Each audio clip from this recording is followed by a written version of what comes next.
उन्नाव से अनमोल Srivastava, bureau chief Unnao की report. Ganga कटरी क्षेत्र के अंचलों में भी उल्लास के साथ मनाया गया 72वां गणतंत्र दिवस।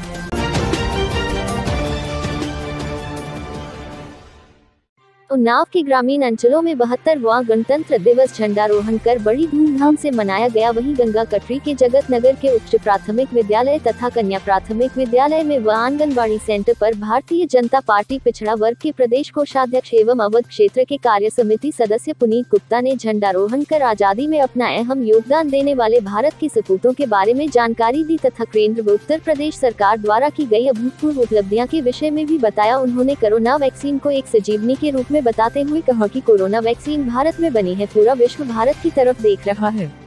वहीं दूसरी ओर उप जिला अधिकारी जगत नगर के बहरीपुरवा मजरा में पहुंचकर स्वतंत्रता संग्राम सेनानी की पत्नी का शाल ओढ़ाकर स्वागत किया। स्वतंत्रता संग्राम सेनानी के परिजनों ने उप जिलाधिकारी से स्वतंत्रता संग्राम सेनानी द्वार की भी मांग रखी।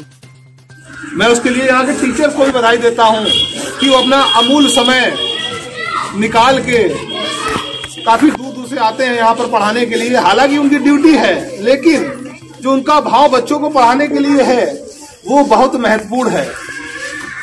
भाई अगर हमारे टीचर्स बच्चों को सही से नहीं पढ़ाएंगे तो उनका भविष्य नहीं बन पाएगा। और यहाँ पे जो माता पिता हैं, मैं उनसे भी निवेदन करूंगा कि अपने बच्चों को आप डेली स्कूल जरूर भेजें। देखिए, जब आपका बच्चा स्कूल आएगा तो कुछ ना कुछ सीखेगा, जानेगा। भाई जब पढ़ेगा लिखेगा तभी तो वो आगे बढ़ेगा, तभी तो गांव का विकास होगा, शहर का विकास होगा, प्रदेश का विकास होगा, देश का विकास होगा। और एक बात मैं कहना चाहता हूं, चूंकि यहाँ पर अब सभी लोग सम्मिलित बैठे हुए हैं, इस गणतंत्र दिवस में हमें एक तोहफा कोरोना वैक्सीन जो कि एक संजीवनी के रूप में मिली है।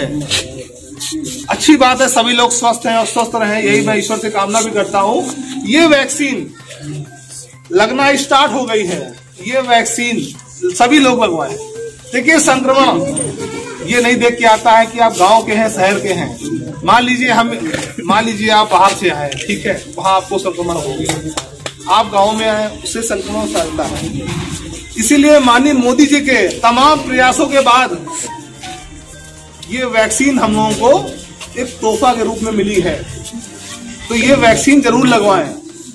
और कोरोना महामारी के दौरान अगर आपको ध्यान हो, अगर आप मार्च और अप्रैल की बात करें तो उस समय स्थितियां ये थी कि छोटे से छोटा आदमी, बड़े से बड़ा आदमी, चाहे वो गरीब हो चाहे अमीर हो, हर आदमी परेशान था।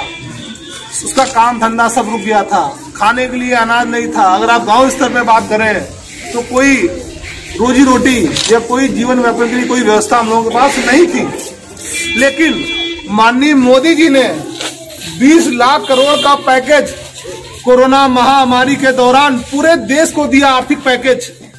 मैं गलत तो नहीं कह रहा हूं, आप सभी जानते हैं। लमसम लगभग अगर आप बात करें तो 80 करोड़ लोगों को राशन मुहैया कराने का काम माननीय मोदी जी ने किया। मैं गलत कह रहा हूं तो बताइए आप सामने।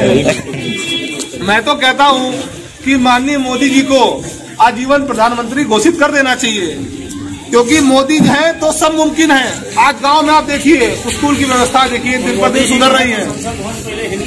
अरे वही रहबे करिए, उनका तो स्कूल की व्यवस्थाएं सुधर रही हैं, गांव की व्यवस्थाएं सुधर रही हैं। जिनके पास आवास नहीं था उनको आवास मिले, जिनके पास टॉयलेट नहीं थे उनको टॉयलेट मिले, बिजली की व्यवस्था हुई। और कुछ लोगों का प्रश्न मैं सुनता हूं कि मुझको क्यों नहीं मिला आवास मिलेंगे, थोड़ा समय रुकिए, 2022 के आखिर तक की आवास सबको मिलेंगे।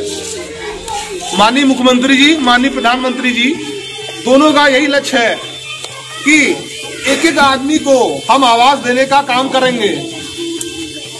22 के आखिरी तक की मुझे लगता है कि एक एक आदमी को आवास मिलेगा जो पात्र है आवास लायक। अब पता चला मेरा एक अच्छा सा बंगला बना है, मैं भी अगर चाहूं कि सरकार दे तो ऐसा नहीं करना चाहिए। कुछ लोग ऐसा भी करते हैं। मेरा निवेदन है, अगर आप सक्षम हैं तो पहले कोशिश करें कि आप जो आपके नीचे स्तर पे जो गरीब है, निर्बल है, पहले उनके लिए आप व्यवस्था के लिए सोचें। भाई आपको तो भगवान ने सक्षम बनाया है। जिंदगी बीत जाती थी, आदमी मकान नहीं बनवा पाता था।